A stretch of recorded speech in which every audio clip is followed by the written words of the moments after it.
आदमी को अच्छे से पता था कि उसकी बीवी का किसी और आदमी के साथ घर पर मिलने का प्लान है, लेकिन उसने तुरंत कुछ नहीं कहा। मगर वो भी चुपचाप बैठने वाला नहीं था। जब उसकी बीवी उसे खुलेआम धोखा दे रही थी, उसने प्लान किया और बहुत सारे जर्नलिस्ट्स को बुला लिया ताकि वो पूरे सीन को लाइव स्ट्रीम कर सके। जब सब कुछ तैयार हो गया एक्सपोज करने के लिए, उसने अचानक जर्नलिस्ट्स को बाहर रोक दिया। असल में उसने पहले ही कमरे में एक हिडन कैमरा लगाकर लाइव शुरू कर दिया था, बिना उसकी बीवी को बताए। उधर बीवी एक रिच लड़के के साथ बैठकर डिस्कस कर रही थी कि कैसे अपने पति को घर से निकाल दे बिना उसे कुछ दिए। उसे अपने पति से नफरत थी क्योंकि वो उसे एक नॉर्मल मजदूर समझती थी और सोचती थी कि वो उसकी सेलिब्रिटी लाइफ के लायक नहीं है। लेकिन उसे ये नहीं पता था कि उसका पति असल में नेशनल साइंस एकेडमी का एक टॉप सीक्रेट साइंटिस्ट है और उसने अपनी आइडेंटिटी इसलिए छिपाई थी क्योंकि उसका काम बहुत कॉन्फिडेंशियल था। अब जब उसकी रिसर्च पूरी हो चुकी थी, ये पहली बार था जब वो पब्लिक में आ रहा था। उसने सारी चीजें बहुत प्लान करके की थी ताकि वो अपनी बीवी को एक अनफॉरगेटेबल लेसन दे सके। उस टाइम उसके ससुर और पूरा घर भी लाइव देख रहा था। जब उन्होंने देखा कि उनका दामाद इतना सक्सेसफुल है तो उन्होंने अपने बेटे से कहा कि सब रिलेटिव्स को भी बोलो लाइव देखने के लिए। उधर उसकी बीवी के फैंस भी शॉक्ड थे, कुछ जेलस थे कि उसके जैसा परफेक्ट हस्बैंड किसी को कैसे मिल गया। जैसे जैसे ये पूरा मामला वायरल होता गया और लोग लाइव से जुड़ते गए। जब फाइनली हस्बैंड ने दरवाजा खोला,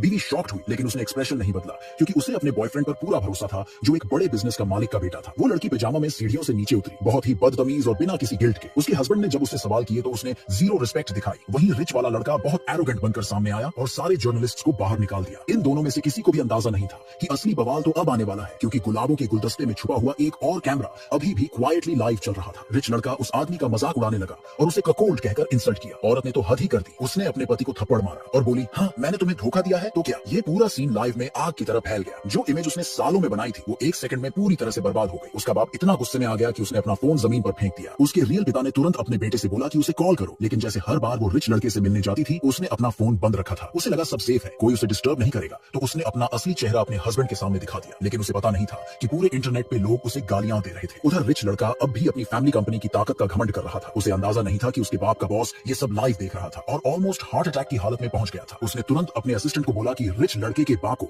उसके पद से हटा दो। औरत की जो मॉडलिंग एजेंसी थी वहां सब गुस्से से पागल हो गए, लेकिन उसे कॉन्ट्रैक्ट करना इम्पॉसिबल था क्योंकि उसका फोन ऑफ था। स्पॉन्सर्स और ब्रांड्स ने एक एक करके सारे कॉन्ट्रैक्ट्स कैंसिल कर दिए। एजेंसी का बॉस मजबूरी में अनाउंसमेंट कर दिया कि अब से उसका किसी भी प्रोजेक्ट में कोई काम नहीं रहेगा। उसको ब्लैकलिस्ट कर दिया गया। बीजिंग में टॉप लेवल के लोग गुस्से से फट पड़े क्योंकि उन्हें अपने साइंटिस्ट्स की रेपुटेशन बचानी थी। और इसी बीच वो औरत बिना कुछ रियलाइज किए अपने चेहरे पर मुस्कान ली लाखों लोगों के सामने प्राउडली कैमरा में देख रही थी।